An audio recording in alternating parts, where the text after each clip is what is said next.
And now here's the last video where I talk about everything that I left out. We're not creating a single tree here, but discussing some alternative techniques. Even though we already used a lot of techniques, there are still a lot things that you could do differently. The first thing I want to talk about is the skin modifier. Let's create a plane here. Delete 3 of the vertices using the C selection.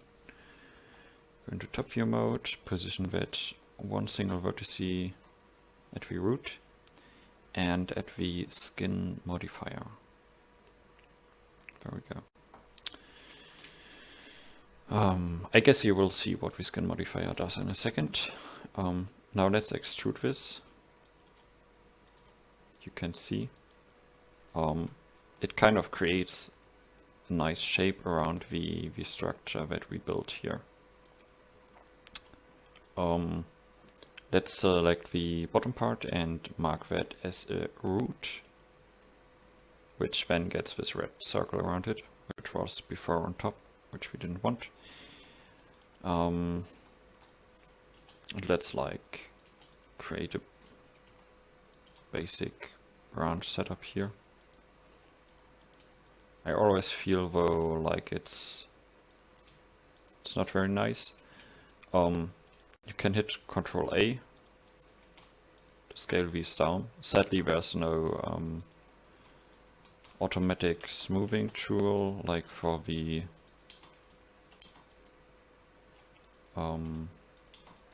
curves. Still works quite well though. And then you can also extrude like multiple ones from a single vertex. So it kind of feels like the perfect tool for creating trees. Because, I don't know, it feels like it was made for it.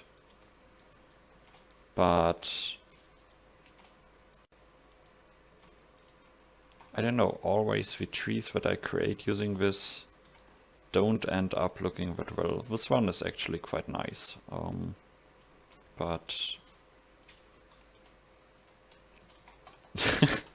I'm trying to prove the point that this is not nice, but it actually looks very good. Well, yeah, you can use it.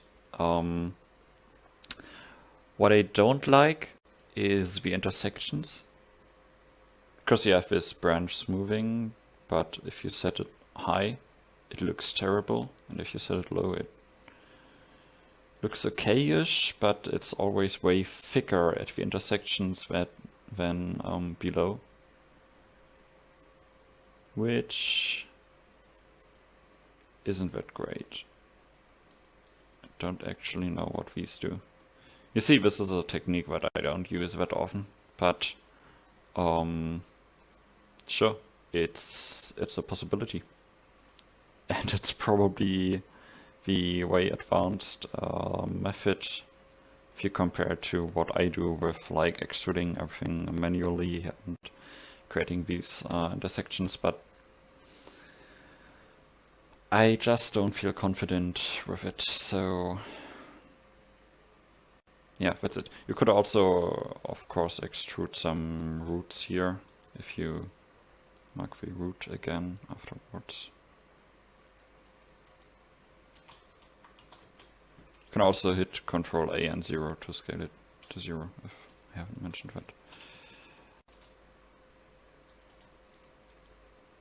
And you need to always mark the root again, and you know, it's, I don't know, I'm I'm probably complaining too much about this because it is a nice tool, but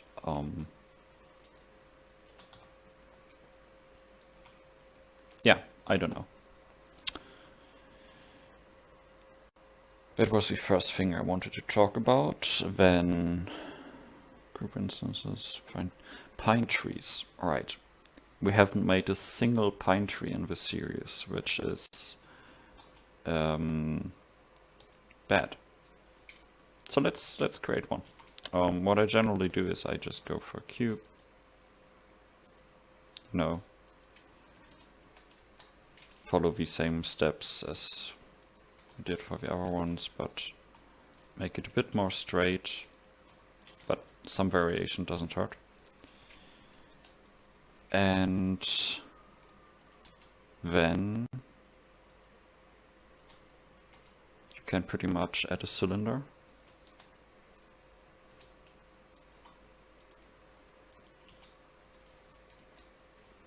By the way, look at the proportions of pine trees. I see a lot of weirdly proportioned pine trees out there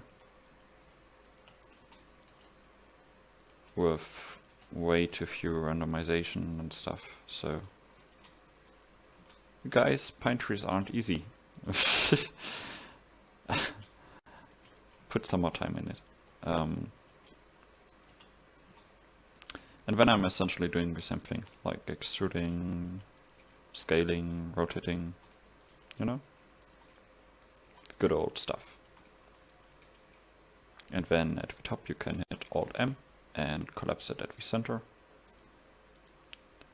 which caps it up very nicely. And I guess this is the technique I use for most of my pine trees. I sometimes like to add a little circle at the bottom, because it just looks nice. You know, let's give this a log material as well as pines have a very bluish green, so let's create a separate material for that and assign it. And there we go. Very simple pine tree. Super straightforward. Not that complicated at all. Let me look at my list again. Yeah, that's it, essentially. There's another thing. Palm trees are, again, a bit different. Or you have to adjust some things, but I guess you'll figure it out. Or you just watch my tutorial about the low-poly tropical island, which includes some palm trees and creation of palm trees. I don't know. Really nice tutorial. Definitely have a look at it. And that's it. Thank you for watching the series. I hope you learned that there's not a single way to do things in Blender, but 1 second. Scale this in VZ dimension. That looks way better. Can never stop improving these. Yeah, what was I saying? That there's not a single way to do stuff in Blender, but that there are always multiple approaches to get to your goal. And that is really important. Figure things out, experiment a lot, and you will hopefully find your own workflow for everything. Thank you for watching. Oh, right, some self-advertisement. Of course, if you are a game developer who wants to create trees but has limited resources, you can also just buy my tree pack. It's that easy. It saves you some resources and it gives me some money and it's good for everyone. So yeah, do that. Okay, to round this up, let me show you how I created these little islands. It's not that complicated. Just get yourself a plane, scale it a bit up, then go into edit mode, hit W to subdivide it, increase the number of cuts down here. Give it some fractalness, like 0.1 should be fine, around about that value. Then go into vertices selection, enable organic editing by hitting O. And then what I did, I created a main hill at the center, and then some smaller bumps at the side. Like 3 of them, something. Pretty easy. Then you apply a decimate modifier to it. Don't decimate it too much, just a little bit, so the grid gets broken up. Like 0.6 should be fine.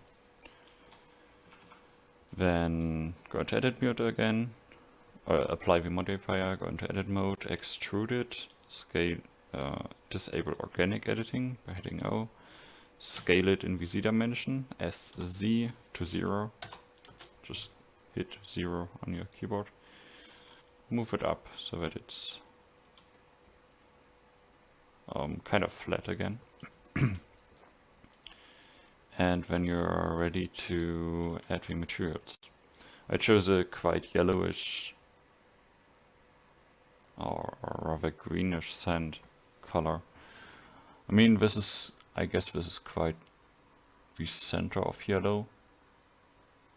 Yeah, it's not that greenish actually, but don't make it red because otherwise it won't go well with the green colors.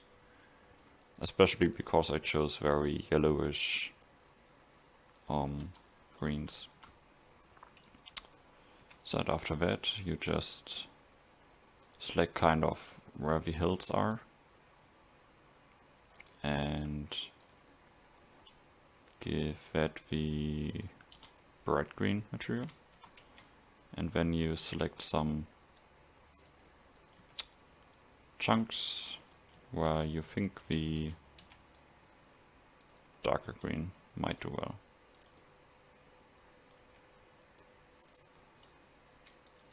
And then you apply that as well. Doesn't always work out perfectly. Sometimes you need a couple of tries because the decimate sometimes doesn't create good shapes for the dark green color. Like in this case it turned out perfectly because I have these smooth stripes at the side that I could color. But in the end it is pretty much the same. I guess here I extruded more of the center and less at the edge, so maybe that's something you can keep in mind, but it's not that complicated after all. Also for the lighting setup, I'm using HDRI textures from the Blender Cloud, which is a great service, but it's not free. But if you consider it, all the money goes into the Blender Development Fund and the Open Movies, so it's a great thing to do. But I have a video explaining how to set up good outdoor lighting. So I will link that in the description, and you just click that link and watch the video and you're ready to go to set up nice outdoor lighting. Anyways, that's it. Okay, another short note. Yeah, you can make pretty much spheres on a stick in some cases. And I guess if you watched this far through the video, I don't have a problem of telling you, because you probably know how to do this stuff. So I recently pretty much made spheres on a stick. They are just like sharpened at the top, and it's really just a stick. And also Timothy J. Reynolds, one of the best low poly artists in the scene in general, he makes triangles on a stick, like a lot of triangles or simple spheres, but he is able to pull it off, and that is because his scenes are super simplistic overall. And yeah, also definitely check his work out. He's really great. But not everybody can pull it off to create a scene that fits that tree, I suppose. Because most of the scenes I see are this sort of rather messy scene where you don't have this super simplistic style. So they are rather the scene where you, yeah, could use this sort of tree. I don't know, but I really hope that at some point people create less spheres on a stick, because it's just terrible. Sorry. Yeah, thank you for even watching this short note. See you next time.